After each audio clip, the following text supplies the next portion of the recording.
Sveiki, Unboxing LT. Prisigyvenom, kaip sakoma. Aš jau nusigyvenau iki tokio lygio, kad pradėjau iš Lidlo pirkti va tokius konservus. Pasta ant tomato soup, tai reiškia sriuba. Tiesiog makaronų ir pomidorų sriuba. Reikia taip suprasti, parašyta taip angliškai. Konservus galima iš principo valgyti tik tai karo atveju.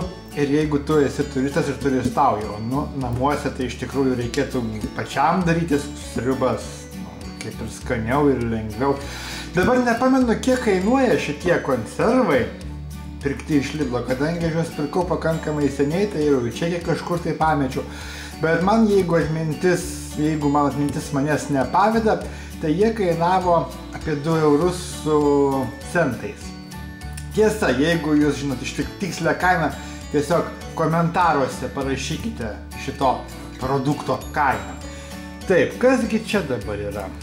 Paskaitysim viską lietuvių kalba, kas yra parašyta. Tai yra makaronų ir pomidorų troškinys su cukinija. Pasirodo, čia yra ne sriuba, o troškinys su cukinija. Sudedamosios dalys. Vanduo, 15% virtų makaronai. Makaronai sudaryti iš vandens, 4 kviečių miltų, kiaušinių, toliau daržovės, 7% pomidorai, 5% cukinijos ir svogūnai, 13% virti makaronai su špinatais, kurie sudaryti iš vandens, 4 kviečių miltų, kiaušinių ir špinatų miltelių.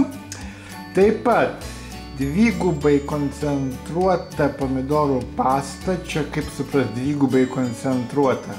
Tai yra jinai koncentruota ir dar antrą kartą koncentruota. Gerai. Modifikuotas krakmolas, rapsų aliejus, valgomoji druska, kvietiniai miltai, prieskoniniai augalai, spirito actas, tirštiklis, pupelių tirštiklis, citrinų rūgštis, kiaušinių baltymai, nugriebto pieno milteliai, prieskoniai, yra salierų garstyčių. Prieskoniai yra... kiaušiniai ant kraiko laikomų vištų. Gali turėti sojos pėdsakų.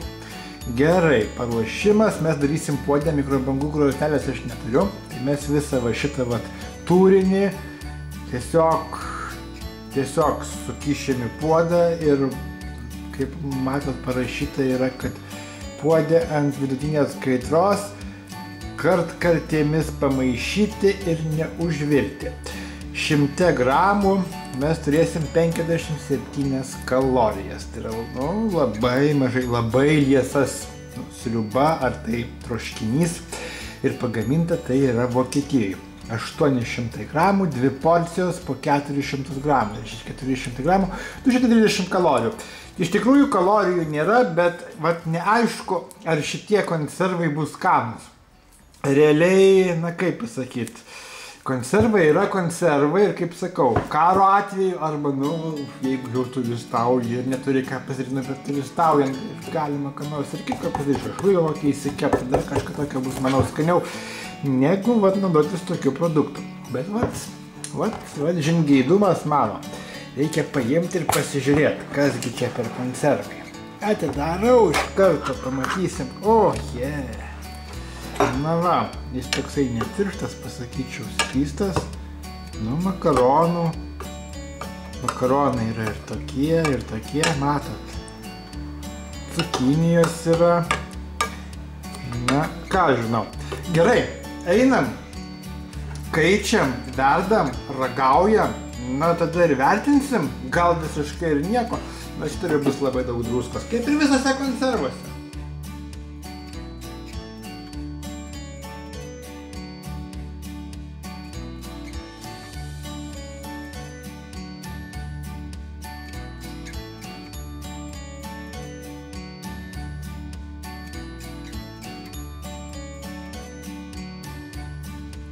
Štai, patiekalą pasigaminau pakankamai greitai. Sakė, kad jo reikia neužvirti, tik pasišildyti, čia jau viskas išvirta. Tai tuoj pat sužinosim, ar čia mano vakarienė, kaip sakoma, bus. Ar aš tiesiog jos nevalgysiu ir jinai bus šiandieną sugadinta. Iš tikrųjų, daugiau nieko valgyti neturiu, tik tai šitą patiekalą. Kai neturi ką valgyti, tai tada visą laiką taip ir būna, tai yra valgai konservus. Tai nežiūrėjau, nepaturiu tų konservų valgyti. Gerai, daug nekalbėsiu, Va, kaip viskas atrodo, ragauju. Skystimėlį va šitą va. Nu, skystimėlis neblogas. Kažkaip galvojau, kad bus, kaip pasakyt, na, intensyvesnis skonis, bet skonis nėra intensyvus. Skonis visai, pasakyčiau taip, saldu, bet ne intensyvų, nesijaučia acto, kas mane iš tikrųjų džiugina, kad nėra acto. Labai nemėgstu, kai produktuose yra daug pridėta visokio acto. Nu ką, ragaujam makaronus. Va, makaroną paragausim. Makaronas skanus. Kitas makaronas irgi turbūt bus skanus. Viskas tvarkoja. O čia matom, cukinija plaukioja. Šiokia tokia. Matot? Turbūt matot. Nu ką galiu pasakyti. Vakarienė iš tikrųjų nesugadinta. Viskas tvarkoj. Valgosi skaniai. Tokia, labai pasakyčiau, neblogas sriubytė su makaronais. Bet čia tikrai netroškinys, kaip parašyta. Aš pasakyčiau, kad čia sriuba. Žinot, kodėl netroškinys? Nu, troškinys, man rodos, turėtų būti daugiau, kaip pasakyti, nu, ištrištesnis, o čia toksai pakankamai skystas produktas. Bet skanu. Taip, viskas tvarkoja, viskas skanu. Bandysiu vertinti. 3 žvaigždutės tikrai. Taip sakoma, pusiau rekomenduoju, pusiau ne. Bet duosiu 4 žvaigždutės. 3 žvaigždutės neduosiu jų. 4 duosiu, nes iš tikrųjų, kai jūs neturit ką valgyt, tai šitą produktą aš rekomenduoju pirkti. Nu, tiesiog. Bet neturit, greitai kažką tai norit pavalgyti, pasidaryti. Nesūrus svarbiausia. Acto, kaip minėjau, acto nėra. Aš nejaučiu.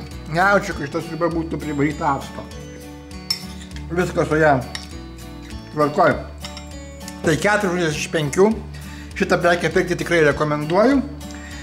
5 neduosiu žvaigždučių tik todėl, kad tai yra konservai iš tikrųjų. Va. Taip kad 4 iš 5. Šitą prekę pirkti rekomenduoju. Einat į Lidl prie konservų, rasite šitą sriubytę. Galėsit pasišildyti, suvalgyti. Tai yra, manau, žymiai geriau negu tas video, kur aš filmavau vištą ir kur buvo tipo pietus iš Lidl, tai čia dabar vakarienė iš Lidl, sriuba iš Lidl gavosi. Ir būtinai komentaruose parašykit šių konservų kainą, jeigu jūs pamatysit, kad dar parduodami tokie dalykai Lidl, nes aš seniai pirkau, žinokit, aš kainą tikrai sakau, kaip sakau, neatsimenu. Laukiu jūsų komentarų, ačiū už dėmesį.